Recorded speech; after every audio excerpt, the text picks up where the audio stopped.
श्रावण सोमवार की कथा के अनुसार अमरपुर नगर में एक धनी व्यापारी रहता था।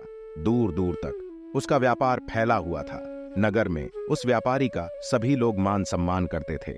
इतना सब कुछ होने पर भी वह व्यापारी अंतर्मन से बहुत दुखी था, क्योंकि उस व्यापारी का कोई पुत्र नहीं था। दिन रात उसे एक ही चिंता सताती रहती थी कि उसकी मृत्यु के बाद उसके इतने बढ़े व्यापार और धन संपत्ति को कौन संभालेगा।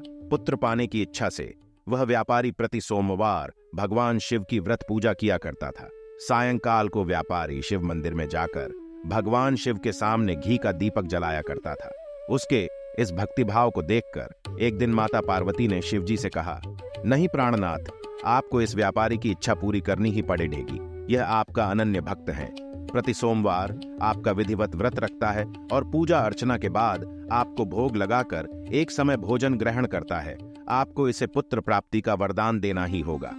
पार्वती का इतना आग्रह देखकर भगवान शिव ने कहा, तुम्हारे आग्रह पर मैं इस व्यापारी को पुत्र प्राप्ति का वरदान देता हूं, लेकिन इसका पुत्र 16 वर्ष से अधिक जीवित नहीं रहेगा।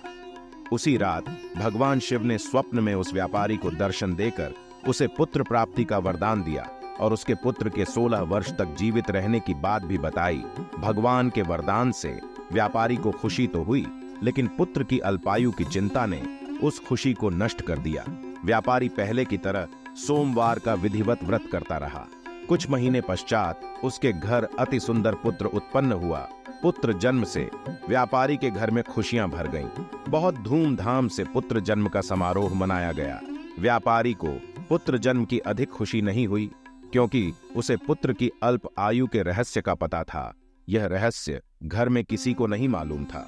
विद्वान ब्राह्मणों ने उस पुत्र का नाम अमर रखा। जब अमर 12 वर्ष का हुआ तो शिक्षा के लिए उसे वाराणसी भेजने का निश्चय हुआ। व्यापारी ने अमर के मामा दीपचंद को बुलाया और कहा कि अमर को शिक्षा प्राप्त करने के लिए वाराणसी छोड़ जाओ। अमर अपने मामा के साथ शिक्षा प्राप्त करने के लिए चल दिया। रास्ते में जहां भी अमर और दीपचंद रात्रि विश्राम के लिए ठहरते, वहीं यज्ञ करते और ब्राह्मणों को भोजन कराते थे।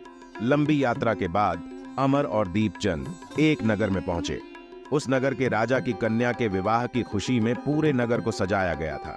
निश्चित समय पर बारात आ गई, लेकिन वर का पिता अपने बेटे के एक आंख से काने होने के कारण बहुत चिंतित था।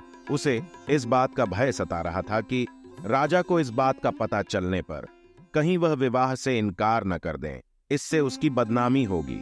वर के पिता ने अमर को देखा तो उसके मस्तिष्क में एक विचार आया। उसने सोचा, क्यों ना इस लड़के को दूल्हा बनाकर राजकुमारी से विवाह करा दूं।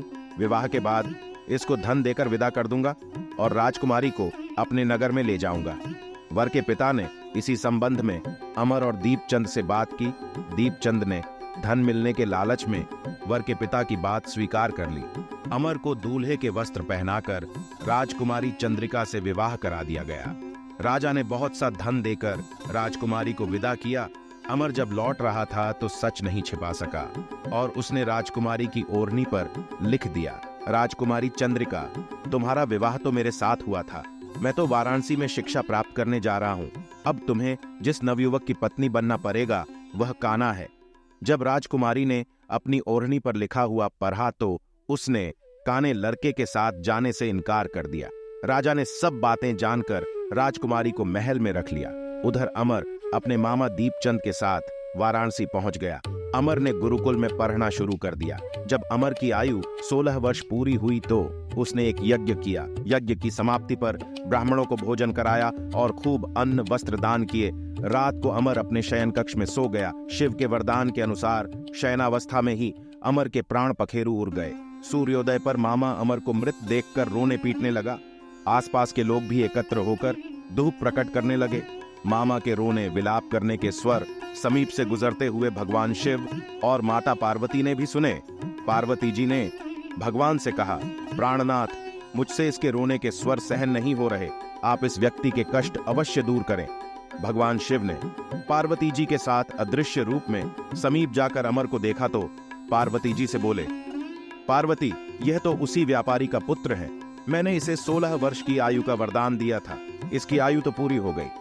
पार्वती जी ने फिर भगवान शिव से निवेदन किया, हे प्राणनाथ, आप इस लड़के को जीवित करें।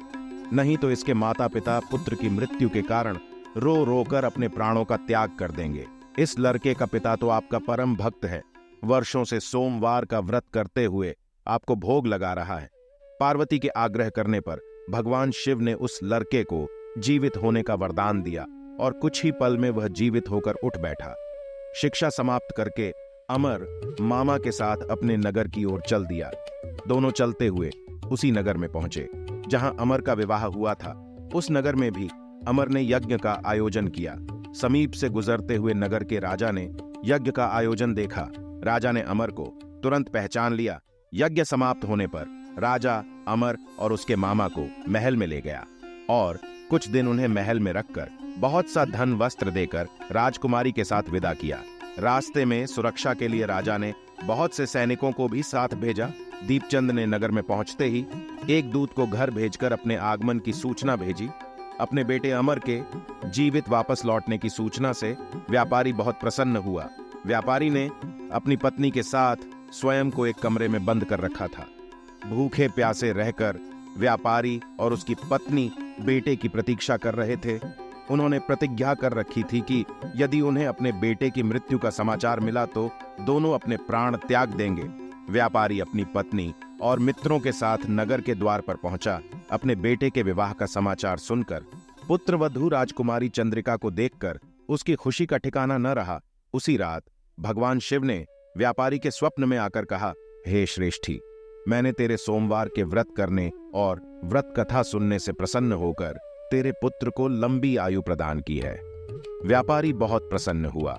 सोमवार का व्रत करने से व्यापारी के घर में खुशियां लौट आईं। शास्त्रों में लिखा है कि जो स्त्री पुरुष सोमवार का विधिवत व्रत करते और व्रत कथा सुनते हैं, उनकी सभी इच्छाएं पूरी होती हैं।